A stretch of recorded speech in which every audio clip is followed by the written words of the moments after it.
Pernahkah Anda membayangkan sebuah kekuasaan yang menguasai setengah dunia jatuh bukan karena musuh di medan perang, tetapi karena kezaliman yang tumbuh di dalam istananya sendiri? Di satu malam yang gelap, bukan hanya tahta yang runtuh, tetapi darah keluarga kerajaan pun tumpah tanpa ampun. Inilah kisah ketika sejarah berubah menjadi tragedi. Jatuhnya Bani Umayyah yang pembantaian besar, sebuah peringatan bahwa kekuasaan tanpa keadilan tak pernah berakhir dengan keselamatan. Ini adalah episode kelima dari sejarah panjang Bani Umayyah. Jangan lupa tonton episode sebelumnya agar kita mendapatkan pembelajaran yang utuh dari kisah panjang Bani Umayyah. Mari kita mulai kisah ini.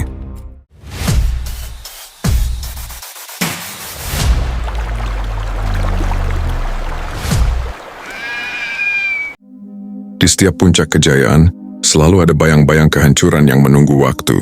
Dan dalam sejarah Islam, ada satu masa ketika kekuasaan yang begitu luas runtuh bukan hanya oleh pedang musuh, tetapi oleh luka dari dalam dirinya sendiri.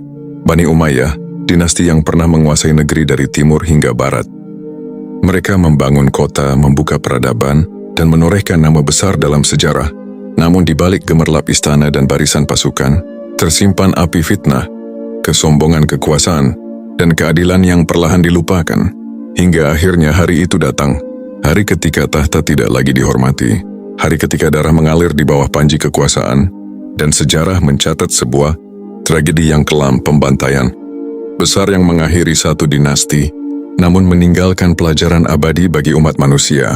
Kisah ini bukan sekadar cerita runtuhnya sebuah kerajaan, ini adalah peringatan bahwa kekuasaan tanpa amanah akan berubah menjadi bencana, dan kejayaan yang jauh dari nilai kebenaran hanya menunggu waktu untuk tumbang.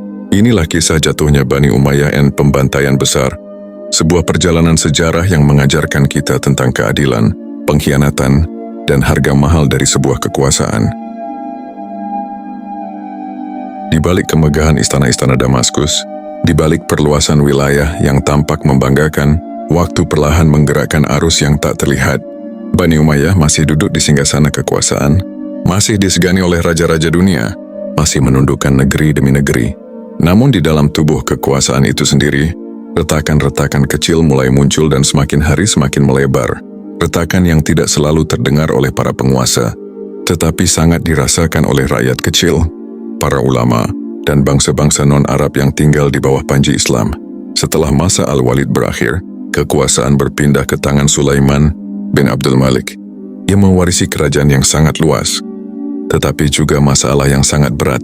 Di masanya, ambisi untuk menaklukkan Konstantinopel kembali digelorakan. Pasukan besar dikirim, kapal-kapal memenuhi lautan, doa-doa menggema di masjid-masjid, namun usaha besar itu tidak berakhir dengan kemenangan. Pasukan kelelahan, logistik menipis, cuaca mematikan, dan benteng Romawi tetap berdiri kokoh. Kegagalan itu bukan hanya kegagalan militer, tetapi juga guncangan besar bagi moral pasukan dan rakyat.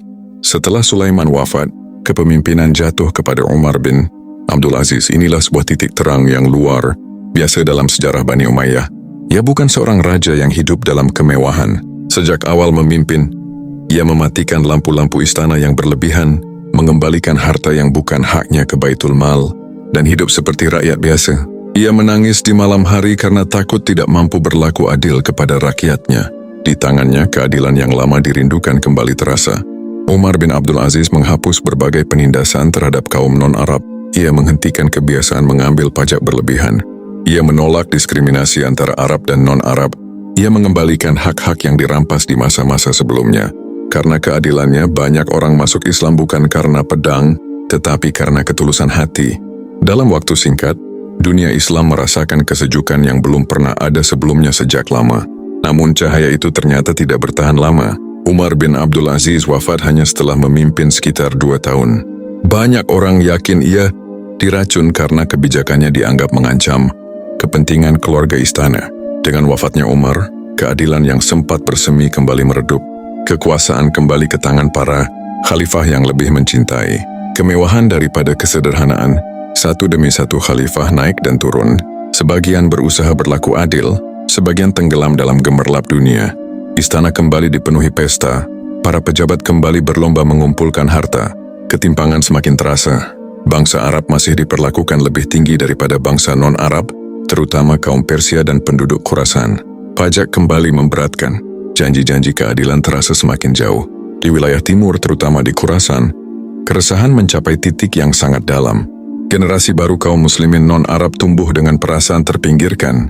Mereka sholat bersama orang Arab, berperang bersama orang Arab, membela Islam bersama orang Arab, namun hak mereka tidak pernah benar-benar setara. Dari tanah inilah, perlahan muncul bisikan perlawanan yang tidak lagi hanya berupa keluhan, tetapi sebuah gerakan terorganisir.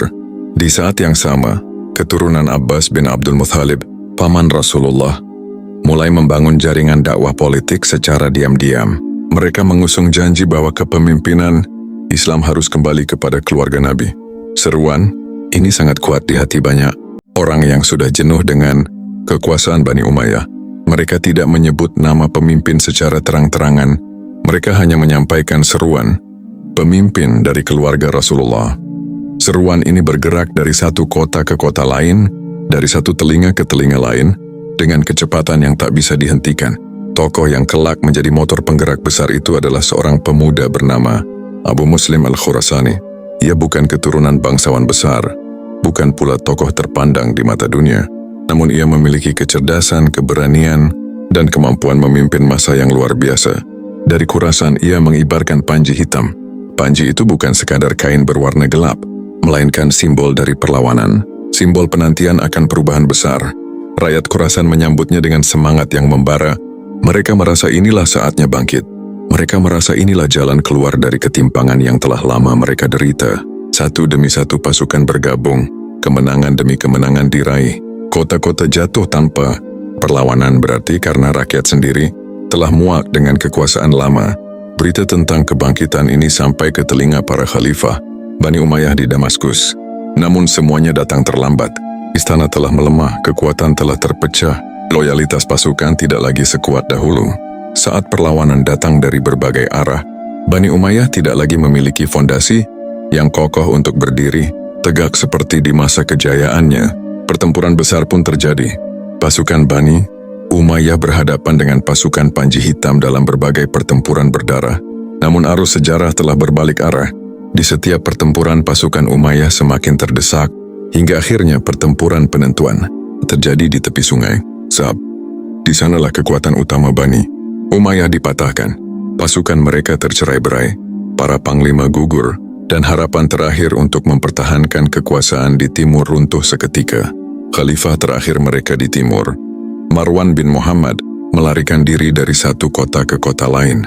Dari Damaskus ke Palestina, dari Palestina ke Mesir.